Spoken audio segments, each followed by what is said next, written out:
guys, welcome to the Nintendo Switch Heroes, Gamer Heroes Network. This is Zach, I'm here with Derek. Hey guys. And John. Yo! We're here to talk about the Nintendo Switch and some other things too, but obviously that's a thing that we're all excited about at this point. Of course. So it's a thing, it's out now. So I think waiting and delaying our podcast was a great idea. Yeah, so for those who catch us, we normally come out on Fridays, and we had a little bit of a technical glitch where Zach tried to mute himself, and then the entire internet crashed. Yes, I am why we can't have nice things. It's all my fault. Blame it on the new guy. Blame it on the new guy. But yeah, so we are going to do a little bit about the Switch. Next week's, or episode 9, will be our big Switch first impressions. But we're also going to split our time today with our 2017 gaming predictions. Woo! Yeah. Oh, man. We're going to throw down and see at the end of the year, if we're still around, who did a better job. We are either fortune tellers or just idiots. So, and we're kind of cheating because we're late to the game. We are a little late to the game, but that's okay. It's still first quarter. There's a lot left in 2017, so... It does mean that nobody can be like, I predict that the Switch will launch in 2017. Right. Yeah. You know? Oh, damn it, now I've only got a 6th list. I need to add one now. You guys are the worst. There is one thing, though, I do want to bring up, and that's we have our first iTunes review. Woo! Oh, yeah. And I'd like to thank Jesse Marr, and I'm just going to read real quick. My boy Blue. What Jesse's 5-star review says. It says, man, I remember playing SF, which I believe is Street Fighter, on Super Nintendo as a kid. I loved it. Glad to see others out there that love it just as much as me. And we do. We love Street Fighter, but we also love you, Jesse. Thank you for being our first iTunes reviewer. You're going to get some type of Steam game for free, so shoot us an email at contact@heroespodcasts.com. You can also find a contact form at heroespodcast.com on the About Us section if you have trouble with the email. And give us your email address, and we will talk a little bit, and we'll find a good game for you. So thank you. Thanks, Jesse. We appreciate it. Yeah, thank you very much. iTunes reviews are really important because it's still the number one way people get to podcasts, and the more reviews you have, the easier it is for people to find us. So when we get to 10 reviews, we're going to give away another game. This one will be random to those first 10 people or so. So if you haven't reviewed us yet, we're going to do another contest. This game will be different. I'm not sure yet, but I'm thinking something digital for one of the consoles instead of PC. Ooh, right. Stepping up the game. So, well, we have PC gamers, we have console gamers. We have to try and spread the love out. There's a lot of different platforms. So... maybe give love to one of our big indie companies like Shovel Knight from Yacht Club, or some of the Steam games from Image and Form. We'll see. So give us a review. All right. So guys, we have the Switch. The Switch is out. All three of us got one.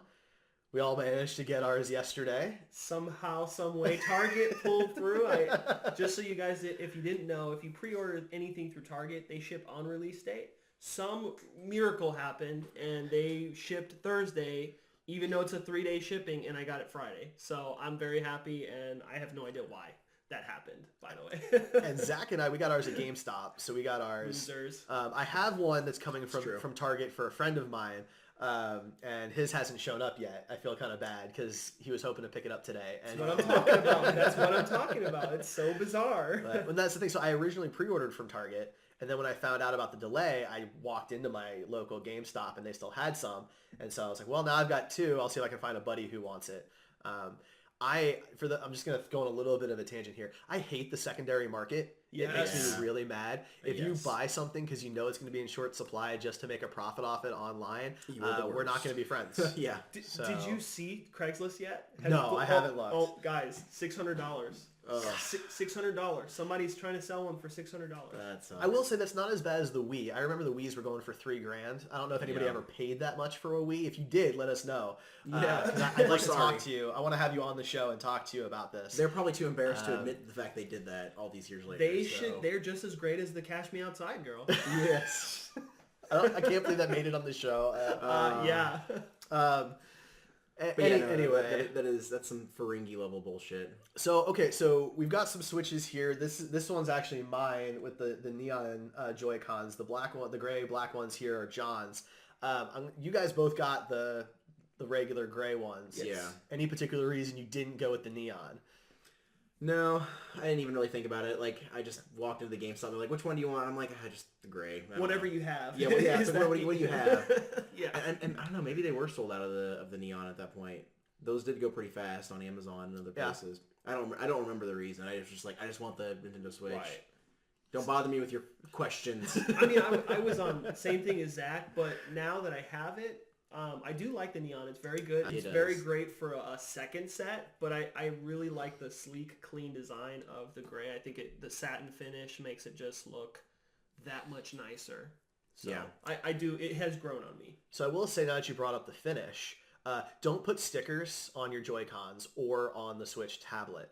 I'm drawing a blank on the company name, but one of the big decal makers for consoles and controllers and stuff has basically said that they're not going to put anything out right now for the Switch because the adhesive doesn't work well with the unique finish of the Joy-Cons and the Switch tablet. Because for those who haven't touched one yet, it's not like normal plastic. No.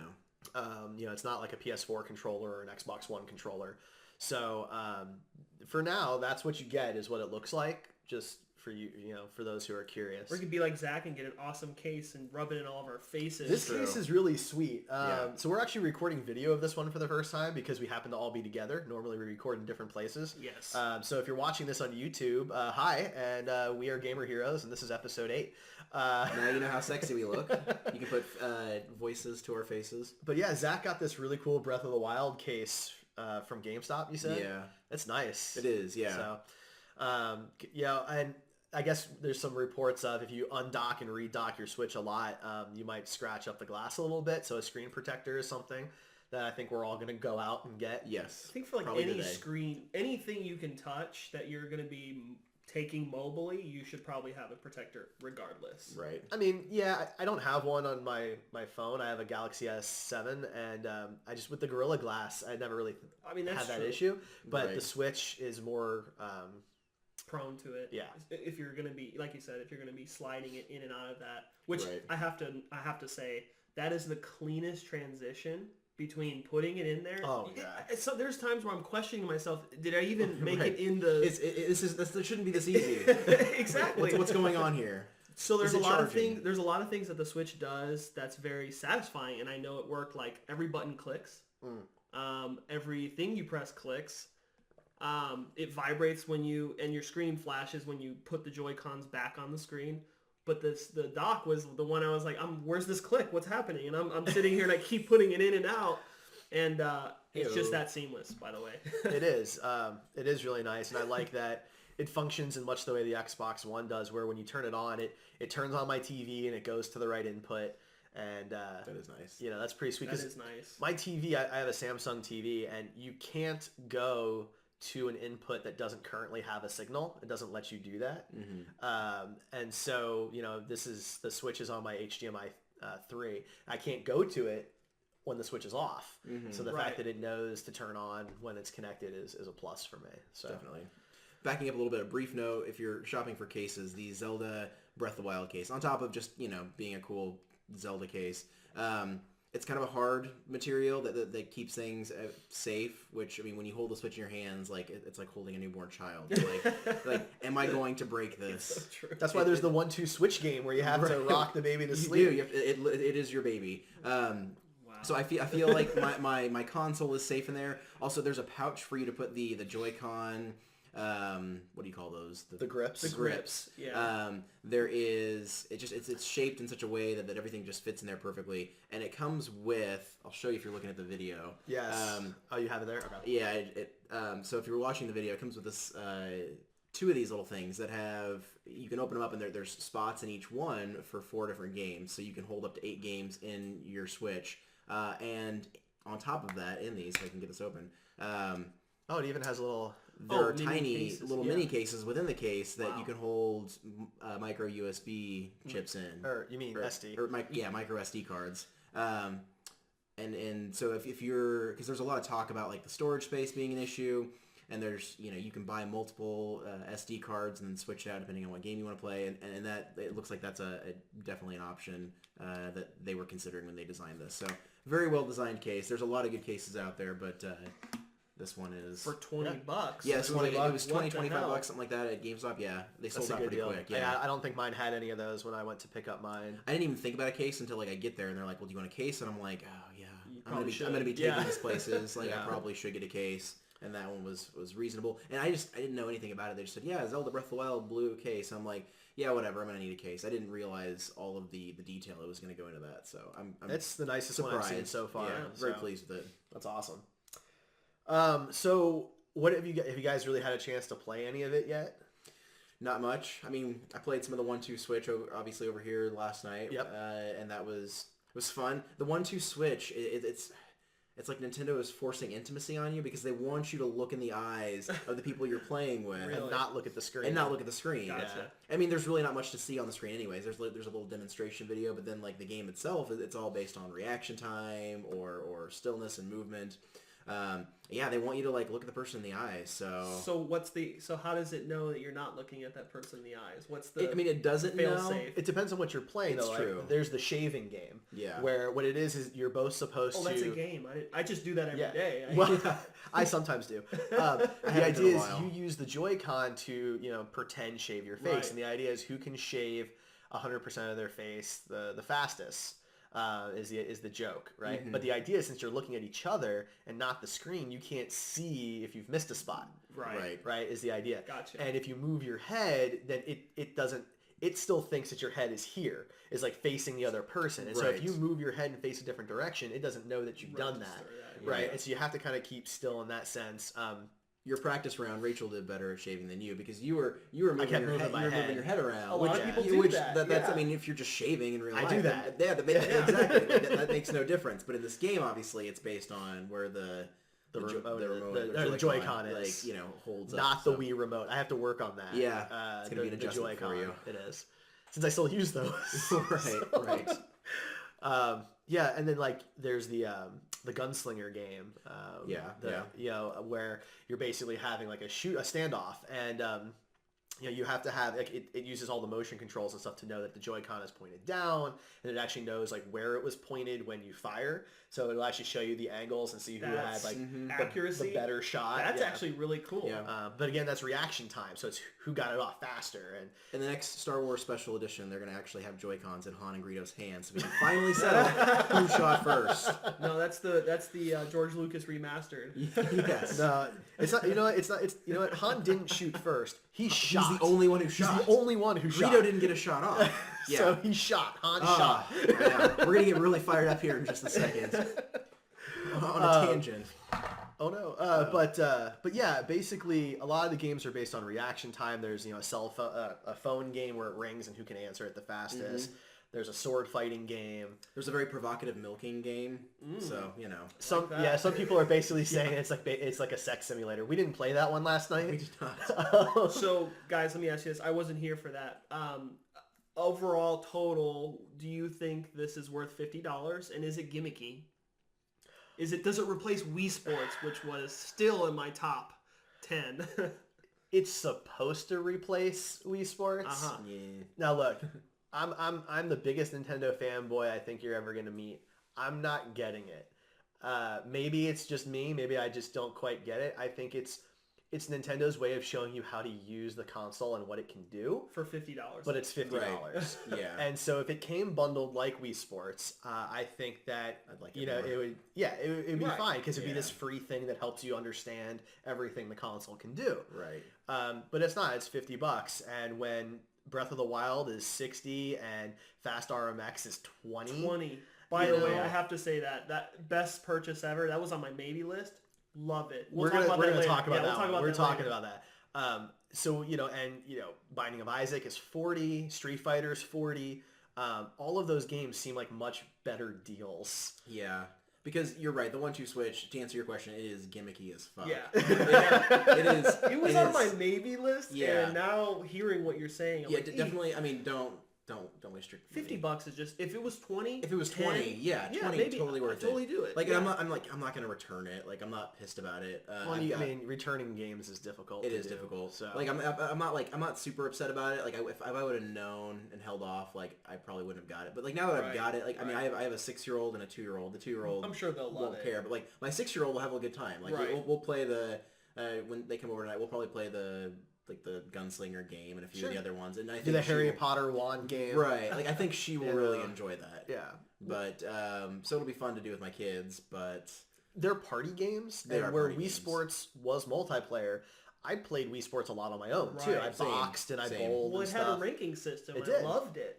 the bowling You know, was huge. Like, Loved it. You Yeah. couldn't go anywhere that had a Wii for like 3 years and not end up playing bowling at some Right. point. Like, it was just a thing that the entire world was doing. It was a great example of why you don't need amazing graphics for a good game.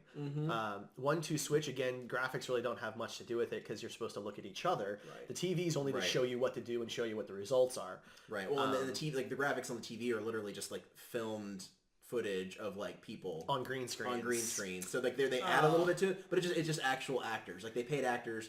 They went to a studio for what I can't imagine took longer than an afternoon, and filmed people like sitting in chairs. Some high budget stuff there. Yeah. Yeah. I think that's fair. And I do appreciate that they have the demonstration videos because Yes, I absolutely. mean, these are gameplay styles I've never been. Oh, right. It's new to everybody. Yeah. Well, it's new to everybody, and also like as people like of our age range that have grown up playing video games, like this is vastly different than anything else we've ever experienced. So here's something I noticed just because I've worked in marketing at my company before, and I noticed even in all the games, in 1-2 Switch, in the commercials, there's never been an actual direct marketing link to children. Everybody, it's an adult on the go, in a plane, in a car. Yeah, that's yeah, true. Yeah. In a 1-2 Switch, the actors are all adults. That's a What good does point. that say to the market and the intended market? Well, that's a really interesting point. Yeah. You know, historically, Nintendo has been incredibly kid-friendly. The new console is kid-friendly. At least, the games are. But you're right. They seem to be putting this towards people who are young adults. Right.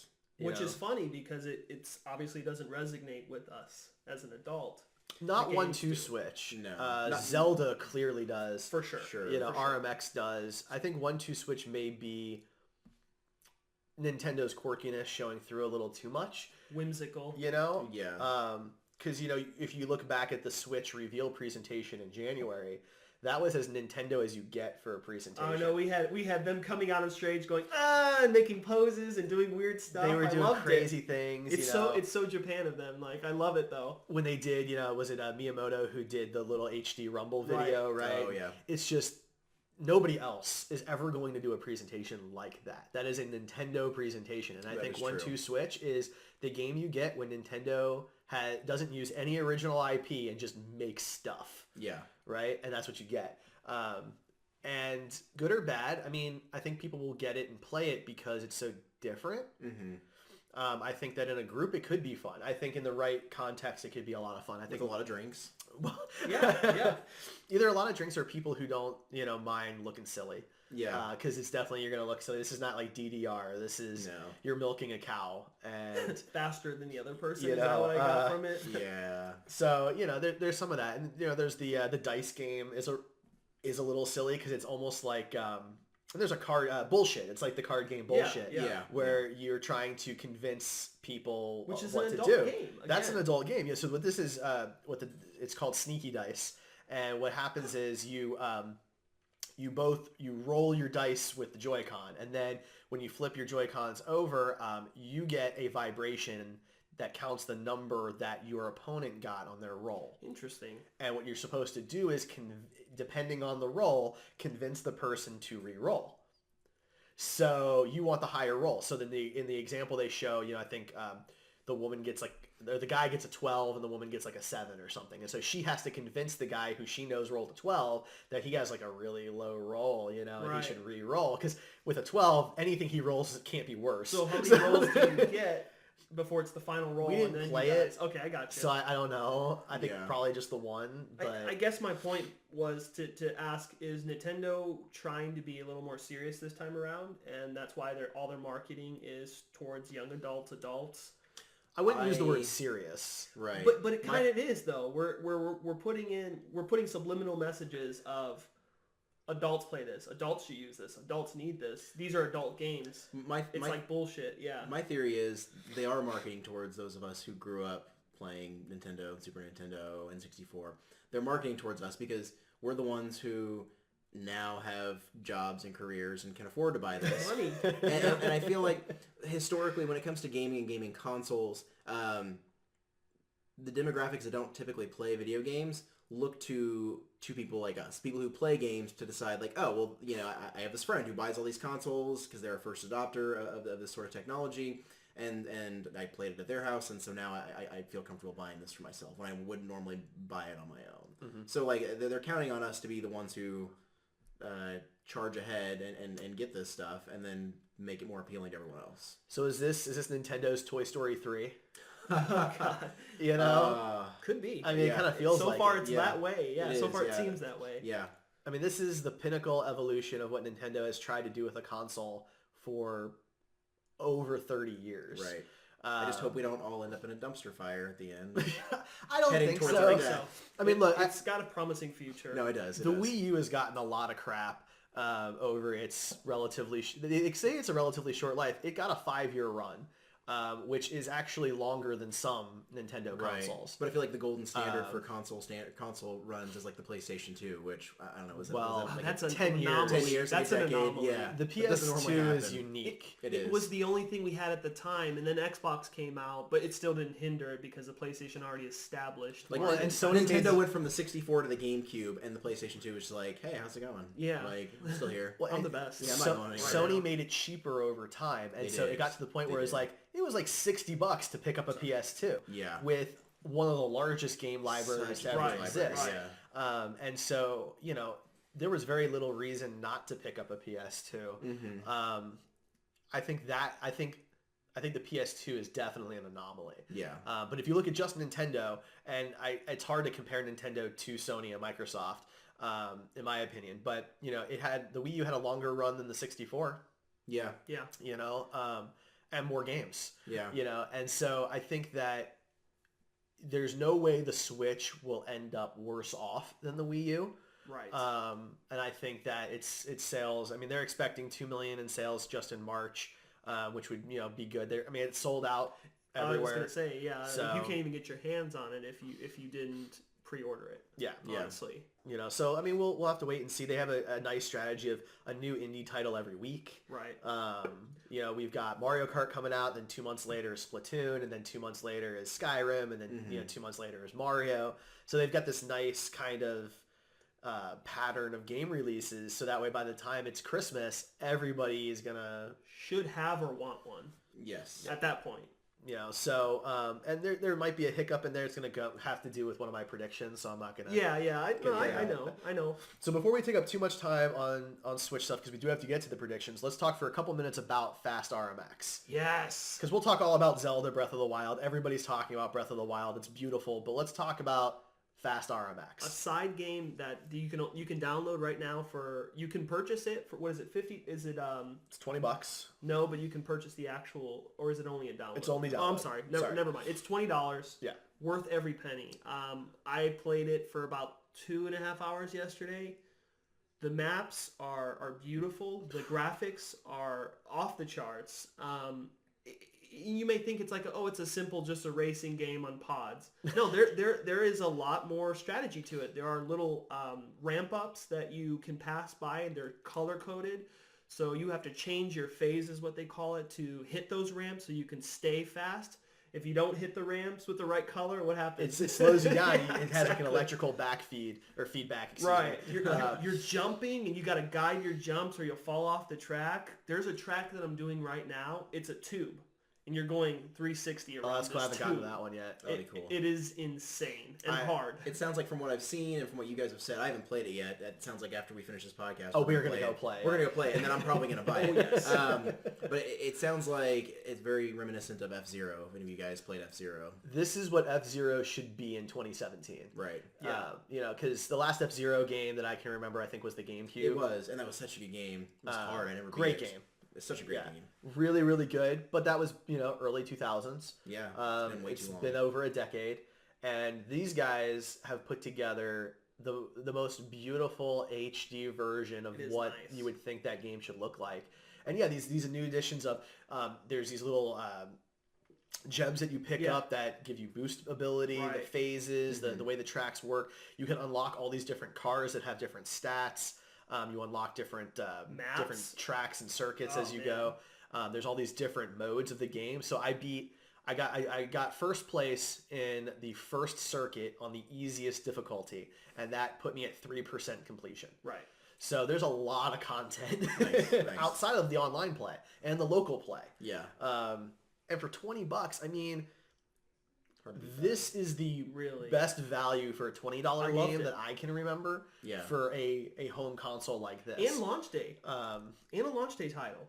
In a launch day title. I mean, when you think about quality of graphics and things like that, there's a few indie games. This is an indie game. Some other indie games that might rival that from a story perspective, like SteamWorld Dig and SteamWorld Heist. Right. But when it comes to a racing game, I'm not expecting riveting story. Exactly. Yeah, and if you can find me another racing game that was $20 at launch, not later in a bargain bin, $20 at launch, that's better than this, I need you to tell me what it is, because I want to go check that out. Yeah. For 20 and not to mention the graphics are amazing, but the size of it, what was it? Megabytes? Not even a 900 megabytes. Not even a gigabyte. So everyone's screaming about the 32 gig hard drive, and here's the thing. It's more like 25 after 26. 25, 26.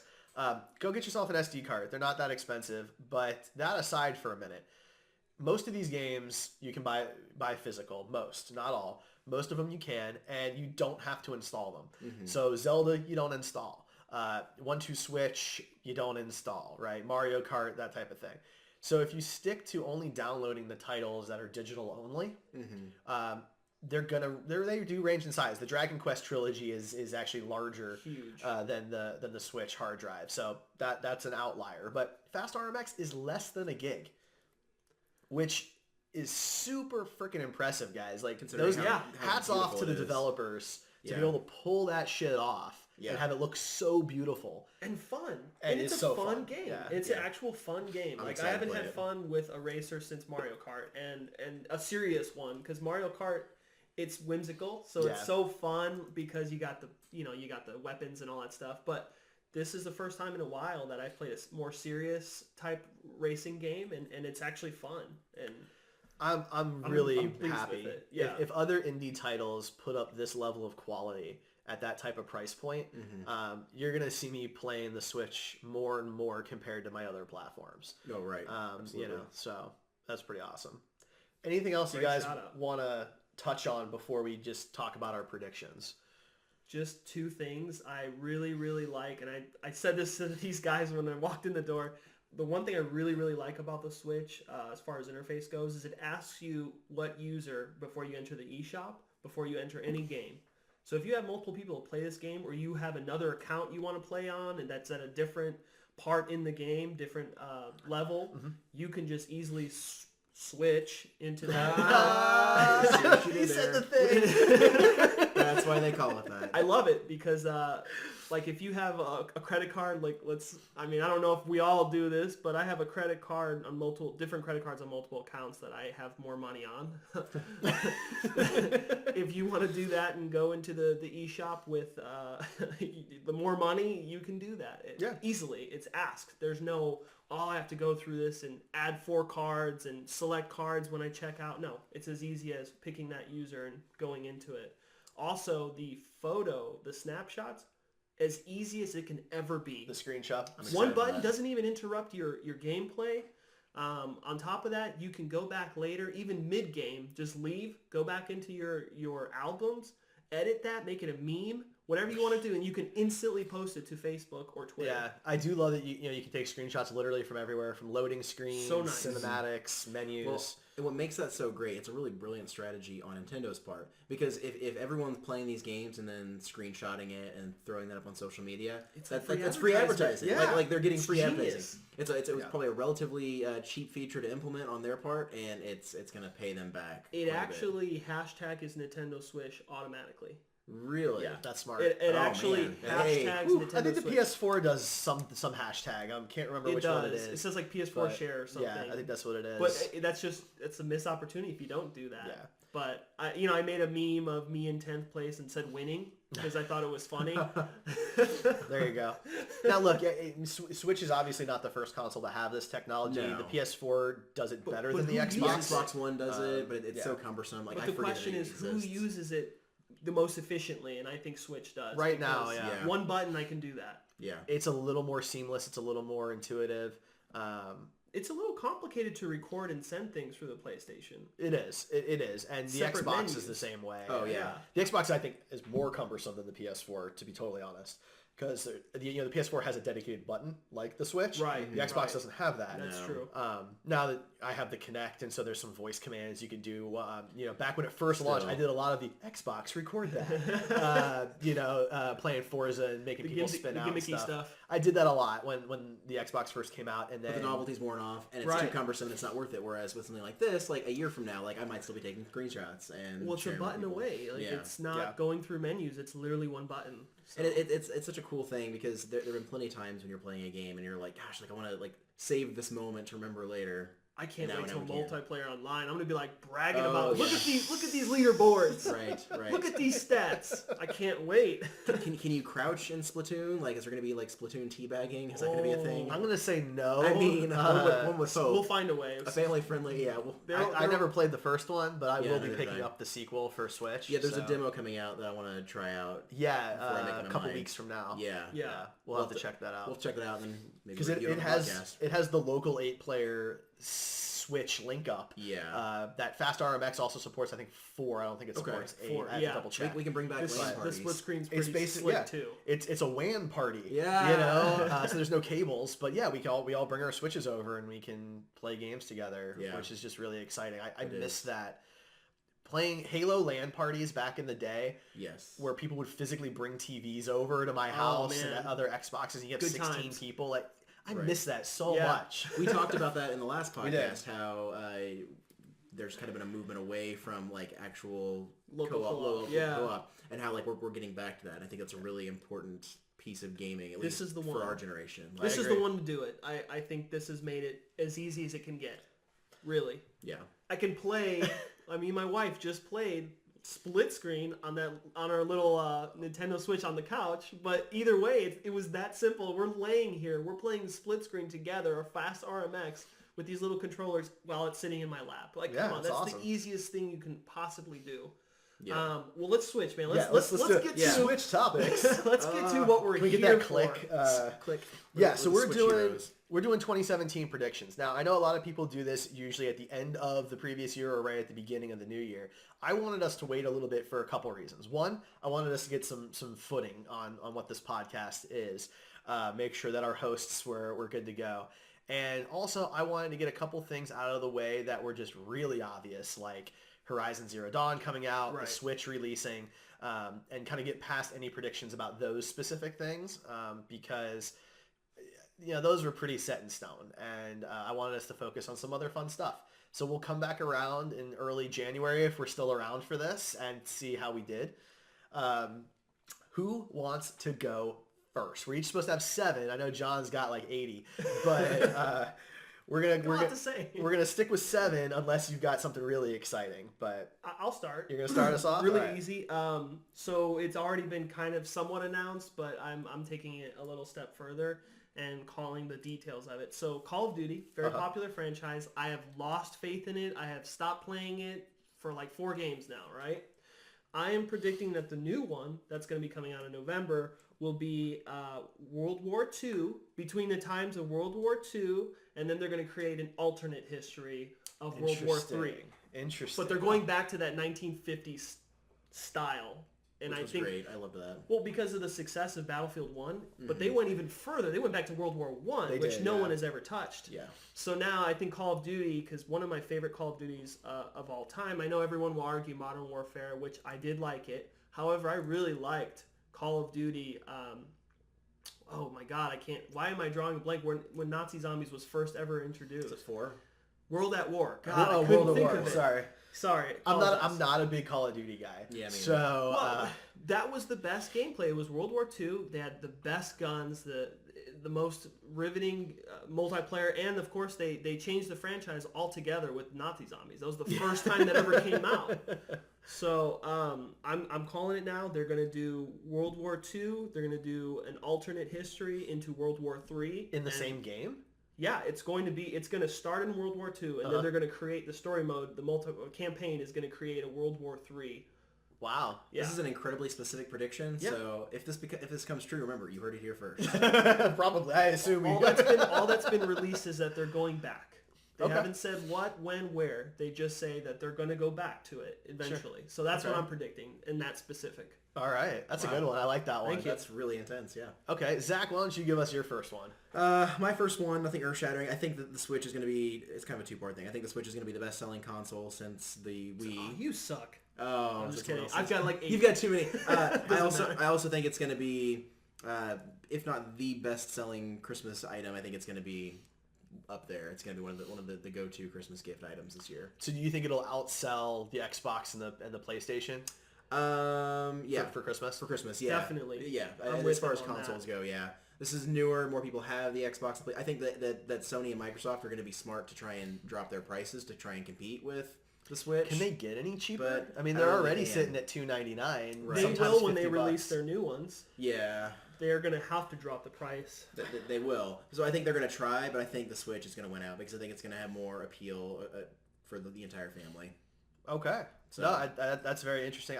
I'll be curious to see how much is left for sales by the holiday season since the Switch is out now. They're going to have basically 2 full quarters, Q2 and Q3, before you get to the holiday season. Exactly. They're going to have time to iron out the kinks. They're going to have time to continue to market. There's going to be screenshots all over social media. They've already started. Yeah, it's already started. It's too easy. Okay. Yeah. That's a good one, man. Very nice. So then, with that in mind, I'm going to follow kind of a similar thread there. I think that Microsoft's Project Scorpio, whatever it ends up being called, will launch for the holiday 2017. It will. And that it will be the first console to support native 4K video game play. That would be huge. That would be a game changer. And I want to differentiate this for anybody who's saying, well, the PS4 Pro. But it is 4K video. Right. You can play 4K movies like the Xbox One S. You can pop in a 4K Blu-ray disc and watch a 4K movie. But you cannot. There are no 4K gameplay. Exactly. And I think the Scorpio will be the first one to do it because it's not the first refresh from the Xbox One. And it's got a completely different code name for it. And there's some other stuff that they're trying to push as far as HDR and some other things that I think we're going to see in there. And I think that 4K gameplay will be the big thing that people will come back to Xbox for. Because PlayStation has kind of been kicking their ass. Yeah. So, I mean, like 2 million units. Xbox kind of, I mean, they shot themselves in the foot with the way they marketed the Xbox One. Early on, for sure. Early on. They lost a lot of consumer faith, so. PlayStation has VR now. And I think VR, for some people, as much as we discussed last episode, stay tuned and listen to it again. Basically, it's a little gimmicky still, but yeah, please review it. Get your games. It's still a little gimmicky, but I think that marketing-wise, they did it right. It's a more powerful machine. Well, there's just so much overhead with Windows, because the Xbox One is an entertainment machine. Yes, it the is. PlayStation 4 and the Nintendo Switch are gaming machines. Yes. The Xbox One is an entertainment machine that plays video games. Yeah. And don't get me wrong, I have that, so I play it. I'm going through the Gears of War games right now. So the big question is, do you think Project Scorpio will close the PS gap, the PlayStation gap? And maybe outsell for the Christmas season? I expect the Scorpio, assuming that my prediction is correct and it does launch for the holiday, I expect it to outsell the PS4 Pro right. in the last quarter and first quarter of But will that deter people from buying just the standard? They're like, I don't need 4K. I don't have a 4K TV. Even though 4K TVs have come down a lot in price. I think it's a lot of it's going to be the price difference, right? Because I think when the Scorpio comes out, the regular Xbox One's going to be gone by then. You'll just have the S, right? Because I mean, the regular Xbox One's kind of hard to find now. It's just so funny. They had to release an Xbox One, an Xbox S, and a Scorpio to even get to PlayStation's level. They've only released 2 machines. Well, but the PS4 Pro doesn't do what I'm saying the Scorpio will do. Obviously. You know, so I'm actually saying that I'm just saying it took 3 machines to get that right. I mean, see, here's why I don't really agree with that though, because the place right now there's 2 Xboxes and there's 2 PlayStations, and they're kind of equals as far as what they're supposed to do. Now, you know, we can your personal experiences are different. Specifications all day. The PS4 Pro and the Xbox One S both play 4K movies. You know, that's the big change for them. I think the Scorpio will bring us 4K gaming, and then Sony will have to answer that. I think is what you're going to see is Sony's going to have to come out and do their PS4 Pro 2 or something. I don't want to ruin one of yours because I got a little peek at yours, but PlayStation just might go some other route and do something else. Yeah. I don't want to ruin your prediction. I have a Sony prediction. So. But yeah. But let's move on to your next one. What's your second prediction, John? Okay, so now that he took one and you took one, another one was released here recently. This is not it, but I'm just going to say I did predict this. I said that the Oculus Rift will drop their price to $299 before the holiday season. They've already announced that they're going to drop their price. Not quite that low. No, it's $499? It's $599 right now. Right, but it's dropping. $200 off. Oh, so $399. Right. Okay. So I was close, but not quite there. $200 is a good chunk of change. I would totally do it. If it got down to $299, I would totally buy it. But that was one that's already been debunked. Yeah. My next one was that, and I'm very sad to say it and hear it, even think it, Oblivion for the Switch will not be released this year. It'll be delayed. Skyrim, sorry. Oh, yeah. Skyrim. Sorry. I like Oblivion a lot, so I kind of I prefer Oblivion personally, but... Yeah. It's the same universe. Yes. Basically, Skyrim will not be released this year. It'll be delayed till 2018. Okay. Yeah, maybe. I just have a feeling that Bethesda is still working on the mechanics, and although they have confidence and they've showed footage, that doesn't necessarily mean it's going to be released to us. Yeah, it may take time because it's a big game. It is a big game. Yeah, and I don't know. Ports always make me a little nervous because they don't always work out the way they're intended. We don't know that it's a port. So you're thinking it might be a new game. So I'm actually here. We're going to change the order. That actually supplies what I'm saying even more. So I have a prediction about Skyrim. Not that it's going to be delayed. I don't think it's going to be delayed out of 2017. Well, now you guys can hold us to it. We have a little grudge match. Right. I do think it'll hit in 2017. When in 2017, I think is still up for debate. But Christmas. I think that's likely. That's the target. Yeah, that's got to be. But then you're going up against Mario, and you're never going to stand a chance against Mario. I am excited about the new Mario. So maybe releasing it in like October is a better idea. I don't think that Skyrim is a direct port. I don't think that it's the same edition of the game that you can buy today. I think it is going to be a unique version of Skyrim for the Switch that will have slightly different content. Okay. That would be smart. That would be cool. That's going to be my big prediction: is that Skyrim for Switch is a different version of Skyrim. So, question for both of you guys: Skyrim is a game that has a lot of hype. People were obsessed with it when it came out. People are still playing. People love it. I'm a fan of Bethesda. I'm a fan of that gameplay style, but Skyrim is one of those games that I never got around to. So is it worth picking up they've got the version that comes with all the DLC for Xbox One? Like, is it worth going out and getting that? At this point, I'm gonna wait for the Switch. I bought Skyrim. Unfortunately, my mistake. I bought it for the 360. Wait, you bought a game and then didn't play it? No, I played it. I played it. No. I played Skyrim, but I played it for the 360. I never finished it because I think that it was shit on the 360. Yeah. It was too much on the 360. I think it was way too much for the 360. Elder Scrolls Online is a million times better. And I don't have time for MMOs, so. But me either anymore. I play Star Trek Online like 2 or 3 times a year. Yeah. I feel that was unfortunately one of those games like GTA 5 and some others that were those bridge games between the last generation and this generation. Yeah. And absolutely. So I didn't get through it because it was too laggy for me. Yeah. So I'm gonna get it I think I'm going to get it for the Switch. Sure. Because I love Oblivion. Oblivion is one of my favorite games ever. PC. Right. I love it. And I actually just bought the full edition on Steam recently because it was like $10. And it's like cheap, yeah. And it has every expansion, and I didn't have all of those. Do that if you're gonna do that. Right. Do it on Steam because you're never gonna be out. What's it cost for Xbox? I don't know. It's a good question. I think it's down to 40 now. That's 40, still too much in my opinion. DLC, but that it's old. Think about it. When it did is that come old. out? Yeah, it is old. Well, that's why I think 6 years ago. Like what, Skyrim? Yeah. No. Skyrim is Skyrim pretty old. or Oblivion. Skyrim. Oblivion's even older. Yeah. But Skyrim is is 3-6 old. No. It's at least 6. I feel like if it's 360, look up the release date for Skyrim. We're gonna Google it. PS4 has been out for like 3 years now. I'm gonna GTS, which but it was a Google that shit right, for those of you. It was a bridge game, so it was out for PS4. Check the facts. Well, put it in the comments. That's what Zach's looking it up right now, so we'll have it for you in a minute. But agree in the comments. November 11th, 2011. Boom. 11. 6 years exactly. I called it. It has been a hot minute since that game was told you, I guess it was out on the 360 longer than I was still playing World of Warcraft back in those days.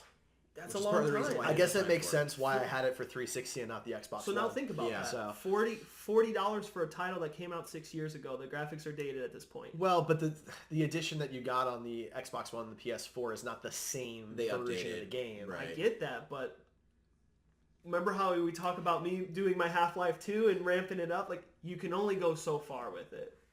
I mean, from a graphic perspective, yes, but I also am the kind of guy who the graphics I appreciate, but they don't make the game for me. Mm-hmm. So so for me, if the game is a good game, then that's what makes it feel like it's worth $40 or $60. Right. Like Breath of the Wild, my hour and a half in It's that I am everything. is so incredible across the board. I'm so excited. I feel like that's absolutely a $60 title. Yeah. Fast RMX I feel like is undervaluing itself. I'm going to take advantage of I'll that. take it. But, Yeah. $20. I mean, you can't beat it. So, but let's move on. Zach, what's your second prediction? My second prediction, and this is really just wishful thinking on my part. So this is your over the... Yeah, this is my... By the way, we're doing like realistic, and then we're doing just fucking dreams. Yeah. I've got a couple dreams on here. I've also I kind of just go off the rails for some of these. So this is... I'm hoping that 2017 is finally going to be the year that Valve announces Half-Life 3. I knew he was going to say that. Do any Valve employees, does Gabe Newell listen to this podcast? I want it too, man. It's not going to happen. It's not going to happen, but I'm predicting it because if it does happen, I'll be even more excited. We will probably we're more likely to get a remastered of 2. Which would just piss me off at this point. I love this game, but I don't want to play it. I mean, I do want to play it again, but I want to play Half-Life 3. I mean, for the longest time, I was like, I want Half-Life 2 Episode 3, because Episodes 1 and 2 were astounding follow-ups to that game. And Half-Life 2 Episode 2 ends with a shitty cliffhanger. And this was like, what? It feels like a decade ago. It wasn't a decade ago. It might be It might have been close to a decade ago now. Yeah. I mean, Gordon Freeman and company are, their lives are in the balance. And Valve does not care, and that's just irresponsible. Look, we got Duke Nukem, and we got The Last Guardian. Oh my god. So, no. 2 games that were in development hell for a decade. Right. But Valve has the resources. Which have both failed. Valve has The Last Guardian hasn't failed. It's just not good. It's underwhelming. It's just not good. It's an underwhelming game, that's for sure, and it's short. I don't understand because Valve has the resources. This is a very popular franchise. Yeah. Even if they were to just put out Episode 3 to Half-Life 2, I mean, it's too little at this point. But so you want Half-Life 3 in 2017? Dude, I want it announced. Announced. That's a good difference. Announced officially. Okay. All right. At least give me some hope, Valve. I like it. Well, aren't they in cahoots with Steam? I feel like... Well, sure. I mean, Valve and Steam. Yeah. Come on, you got some big names, some big titles, some money behind it. We can make that happen. You be careful because the Half-Life it'll end games up being have a been Steam exclusive or something. Yeah, but in my opinion, the Half-Life games have been the best first-person shooters ever. Oh, I loved it. He makes fun of me about this. I crank up Half-Life 2 all the way on Steam on my I don't make fun of you built computer. I don't make fun of you for doing that. That's great. I was poking fun that you were worried that the machine you were building wasn't going to be enough to handle it. And that's what I was making fun of. That's you want to play your You don't game. understand our love for Half-Life. No, I totally do. And I love that you want to do that. Is it good enough? It's not going to push your machine. That's all I was trying to say. Is it good enough for Gordon Freeman? Right. John, what is your third prediction? So my third prediction is this is a realistic one. I predict that we will probably see by the end of the year a AAA title for mobile gaming, something like Mass Effect or Metal Gear Solid For phones and tablets? for phones and tablets. You know, Wow. you know who might be the one to compete with the Switch. I like that. You know who might be the one to do it? Ken Levine formerly of what was it? He did the BioShock games, obviously. Oh, yeah. What was his company that went under? He has a new company that he's focusing on mobile games. Well, I mean, in smaller games, like he's got a lot of concepts that he's working on, and he's wanting to step away from the AAA games, but also like create some big budget quality storytelling. So Well, I mean, let me ask you this: does Nintendo count if they're publishing a game as a AAA game? I'm not counting them. Okay. No, and I specifically the reason I do that is because I know where you're going with that, like a new Mario game or whatnot. Well, no, because they are actually they've announced that they're in works to put out Animal Crossing and possibly Spyro. Right. And I wasn't sure if those counted as AAA titles or not. No, they are AAA titles in a sense. Well, technically, but yeah. Nintendo putting it out does not count for me. Okay. I'm talking about a developer or like even Konami or somebody coming out of the woodworks and doing something different and making like I used Metal Gear and Mass Effect specifically for a reason because I feel like I'm not saying they're easily adaptable, but I feel like they have been successful in other ways. Okay. Irrational was his company. Oh, and now, okay. and he just, and this is news. It was just as of end of February he launched Ghost Story Games. That's the name of his new company. Interesting. So maybe Ghost Story Games is going to be the next one to do that high quality, maybe AAA quality game for mobile platforms. It's Cool. They're moving fast. Our phones are getting to the capability where they probably can handle, like my Samsung here has pretty nice hardware. There's in some it. cool MOBAs that you can play now that are really processor. nice. I mean, it's got Super a lot Mario of Run power. is great. Yeah, I'm still waiting on the Android release of that one. Come on, We Nintendo. are still Yeah. waiting, yeah. I'm not waiting because I have an Apple. So I'm thinking Metal Gear would be the first one, and we'll That's probably interesting. see that early 2018. Okay.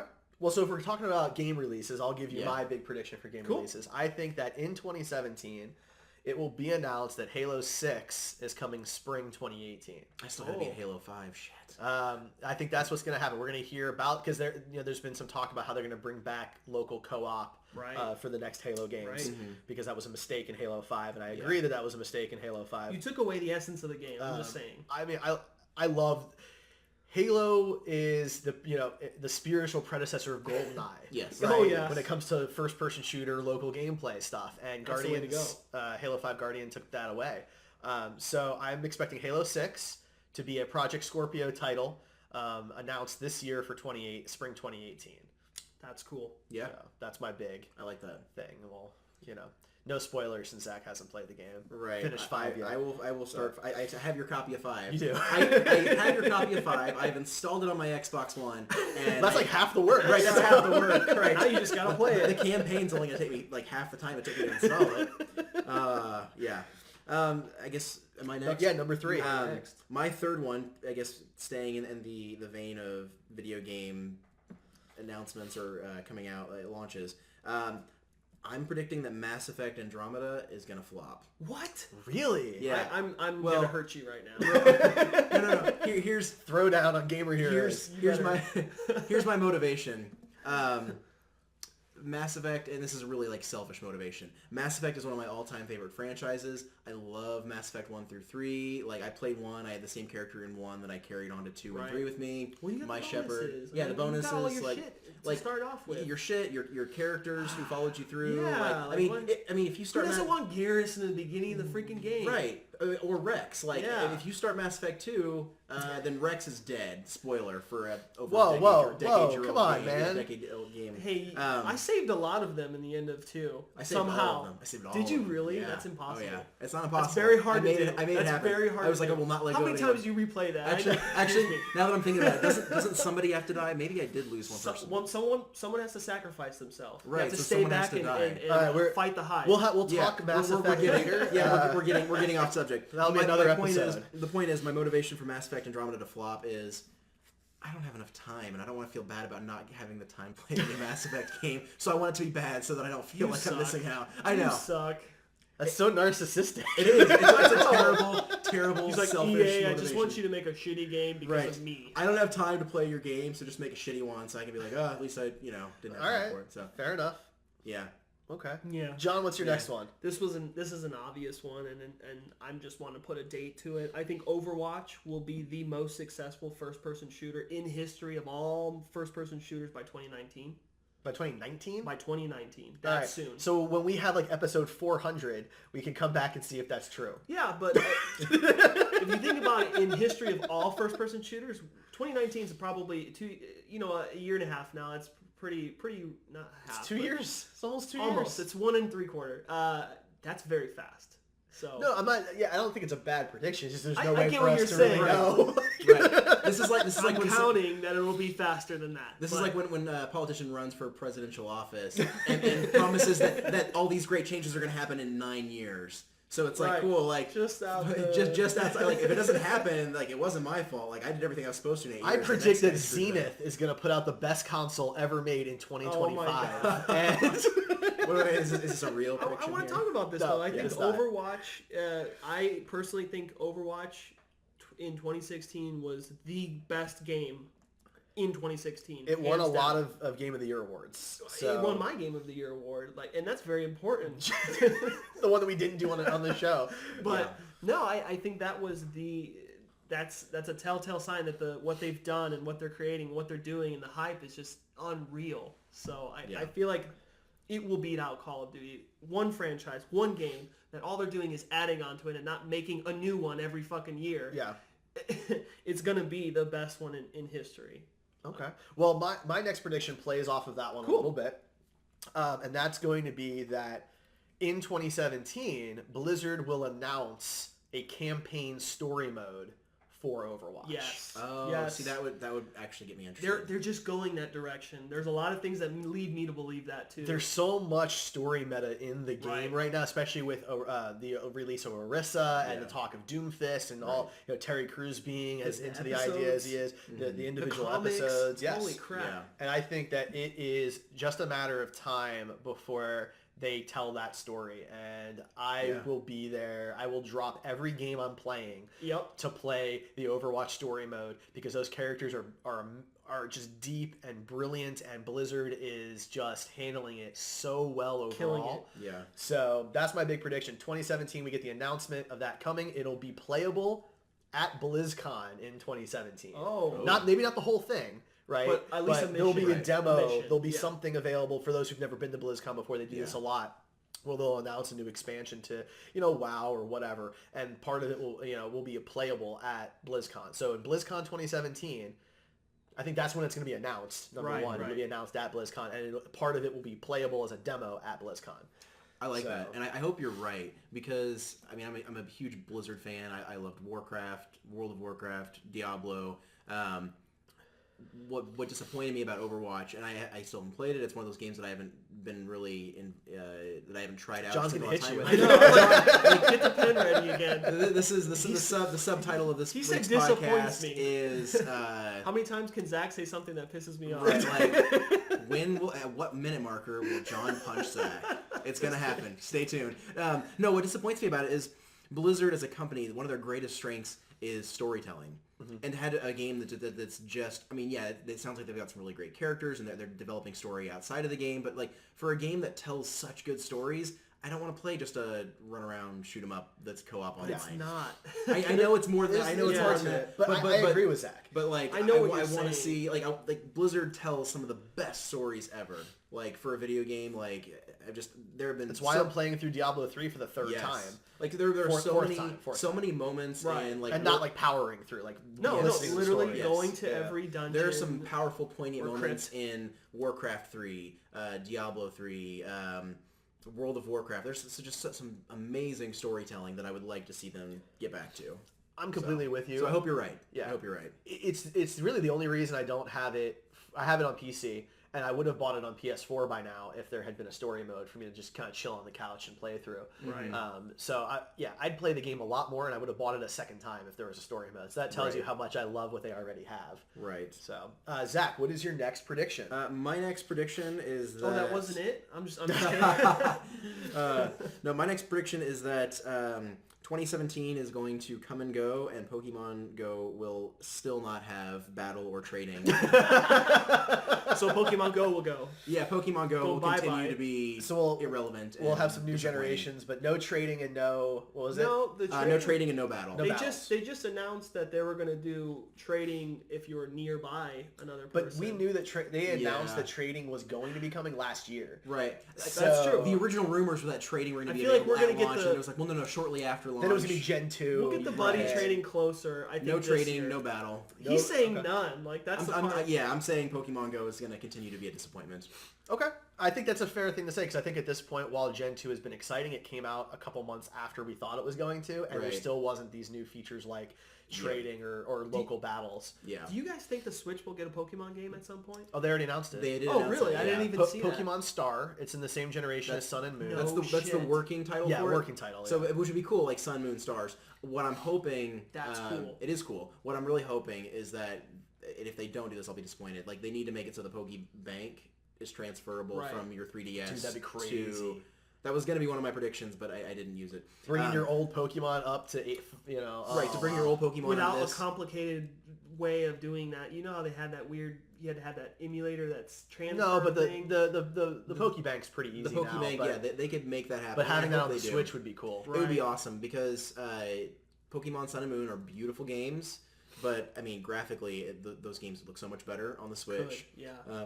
Yeah, they could. And I mean, even if it's the same game, but with I would love it if there was some slight differences. But even if it's the same game, just with new Pokemon to catch, like I'm there. Fair enough. Yeah. All right, so how many are we at so far? Was that 4? I've used a lot, and I've used a lot on you guys. You guys have said a lot, so I'm ready for Wild Theories. And I know Zach already threw one of them out. That was 4. That was 4? It's 4 from each Okay, of so us. we got 3 more to go, I Yeah. guess. I'm ready for. So Wild John, go Theories. ahead and do your next one. I'm down to Wild Theories. Yeah, I got at 3 this left point. here. Okay. Yeah, same. So I think it's Wild Theory, but it's not. Like I feel like it's just outside my grasp. I Like want Half-Life 3? the last of no, that's way outside. Oh. your You shut your dirty It's a mouth. fucking dream. That was harsh. This ain't Make a Wish. So I think that The Last of Us 2 will surprise sweep us all and be released in January 2018. Yes. Yeah, I said that. See, I was going to one-up you then. Oh, you're saying like this My prediction holiday that season? it's coming out in 2017. Whoa. I think it's going to shock the world that they have been working on this for a lot longer than we it knew. appeared. Exactly. The Last of Us, I played the remastered edition on the PS4. Might be the best story-driven game I've ever played. Oh yeah. I'm having a hard time coming up with something that contends with it. I haven't played the Left There's Behind DLC franchises yet, like Uncharted is very close, but there's 4 games. same you company know. though. Same company.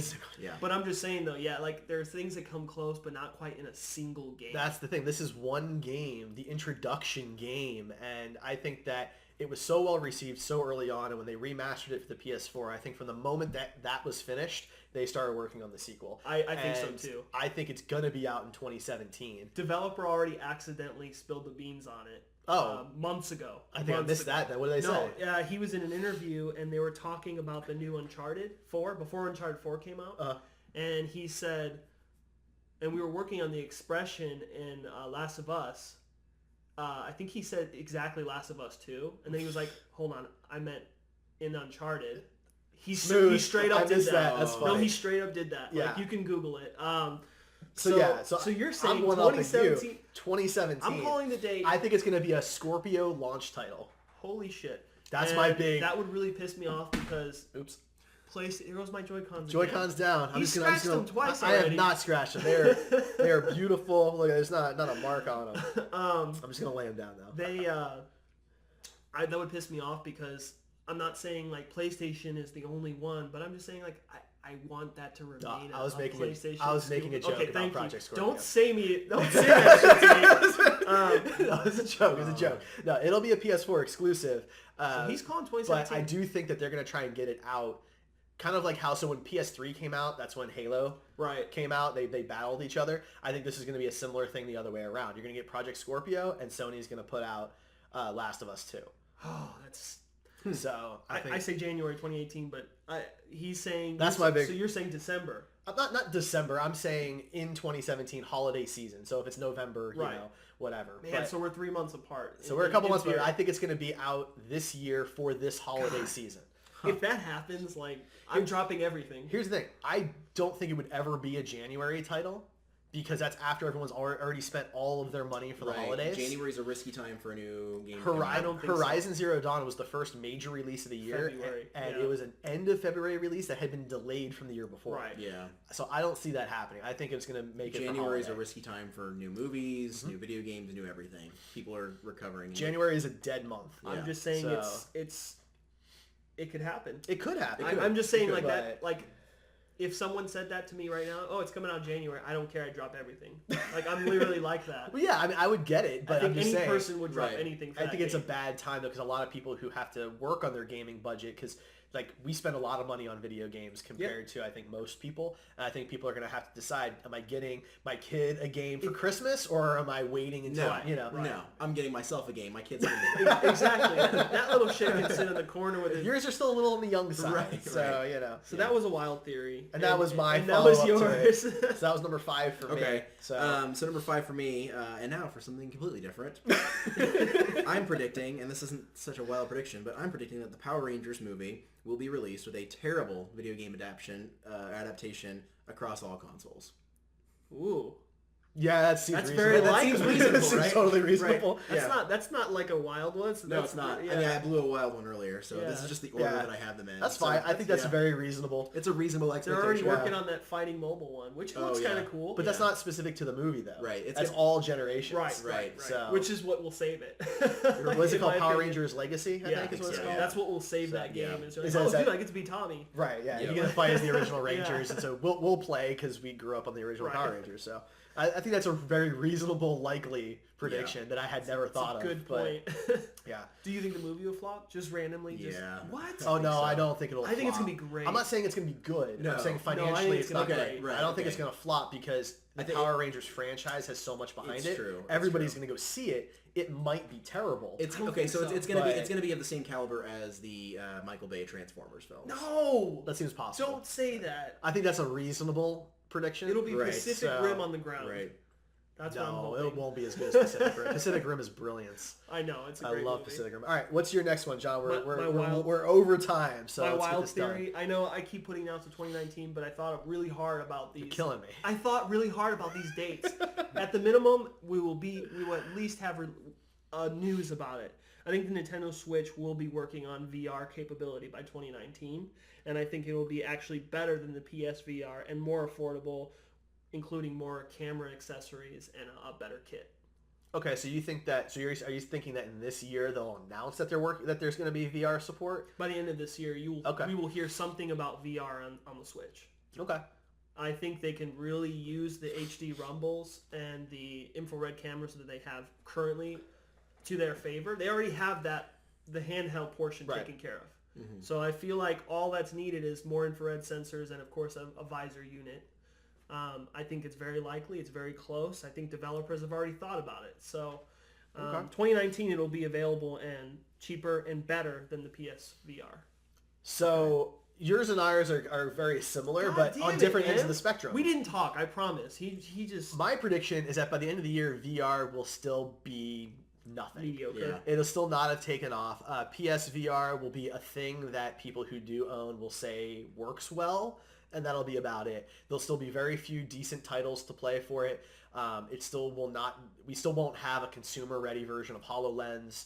Right. This will just be a thing that exists. That people who have a lot of money to spend on video games, much more than me even, will just kind of have because they can, and that will be the state of VR at the end of the year.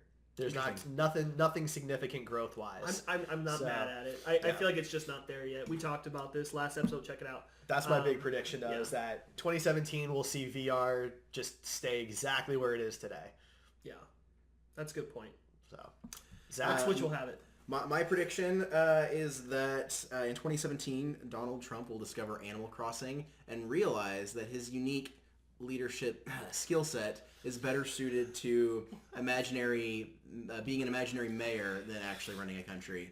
and all of Twitter and the rest of the world. Why you gotta go rejoices. political on this? Okay, so will he step out of office to go play Animal Crossing? Crossing? No. He'll maintain his title. Wait. He'll just like right now he's tweeting all the time like just So the will it make dumbest him stuff a ever. better president? He's like, oh, I've tried this in Animal Crossing. It didn't work.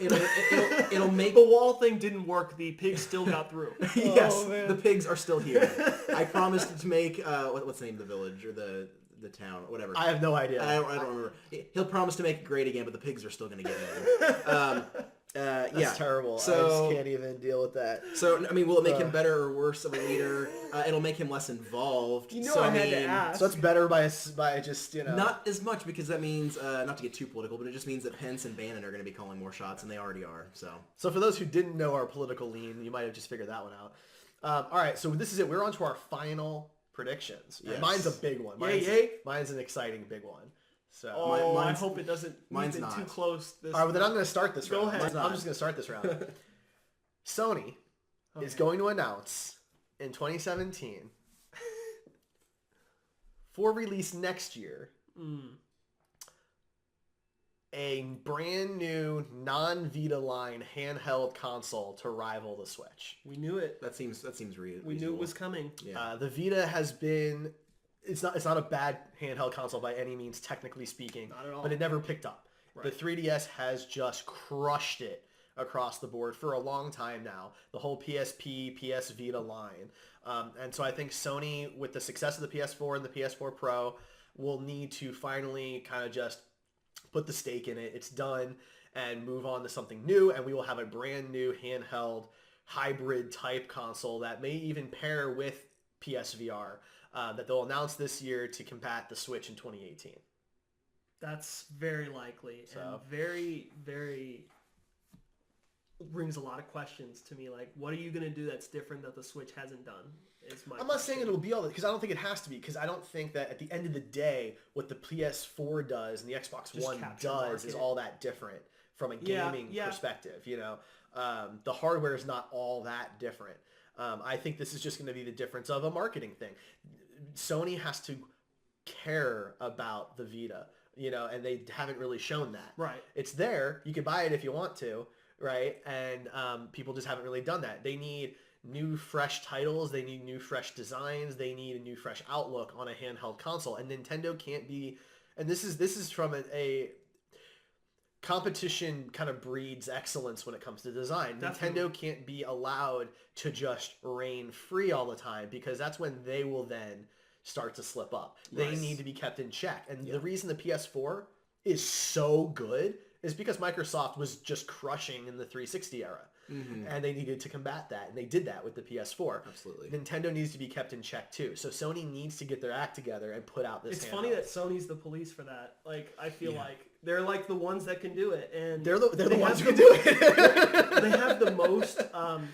They own studios. They own every developers. They own like everything. They have the most capital to do it. I think. Well, Microsoft is a larger corporation, but Microsoft is focusing the Xbox as an entertainment console. But So- if you look at what Sony has as far as entertainment goes, they have Oh, yeah. way more entertainment things. They do have more entertainment. And they even So- movies. Like, I mean, like they have Yeah, all of that's it. true. But, so you're saying Sony is not the hero we deserve, but the one that we need right now? It might be a little of both, because I They'll think... either watch themselves become the villain or Look, I was not a PlayStation fan prior to the PS4. I was always a Nintendo and then Xbox after that. And the PS4 really sold me, and I love my PS4. Yeah. And so it's one of those things where Sony has realized that Nintendo is their friend, not their enemy. That they have said multiple times that, you know, Nintendo brings people into gaming, and we take the lead from there when they get older. And I think that's the right way to look at it, because I play Nintendo and Sony stuff differently for different reasons. Yes. So Sony doesn't see Nintendo as a threat. They see Nintendo as an opportunity to bring in more gamers. And the PlayStation is a gaming console. It is a gaming console. Yeah, it has a Netflix app, but it is a gaming console. Yeah. Whereas the Xbox One is an entertainment console that has like games, you know? And, I don't want to oversimplify it too much, but you know, I think that's just, Sony is positioned better to combat that type of stuff. And they've had the Vita for a long time. I think they should have by now learned from those experiences, and a fresh start with a brand new name and a brand new marketing strategy to disconnect and distance from the Vita is the right move for them this year. Yeah. I feel like power Sony's always been known for their power.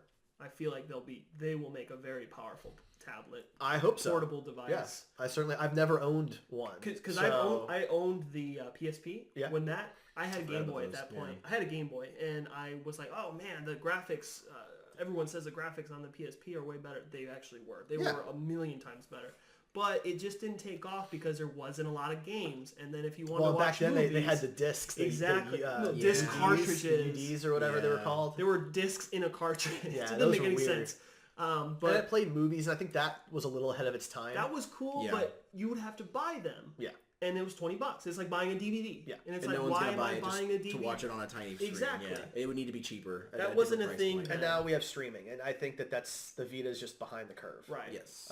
I think more people Late to the party. use the Vita now just to play PS4 games on the go, you know, Right. with that Yeah. that technology. So, Yeah. so that's my big one. That's Zach, a good one, man. let's finish up our final ones here. Okay, my big one, and it's probably the least likely of any of mine to happen, is that in 2017 I will start and complete 3 video games.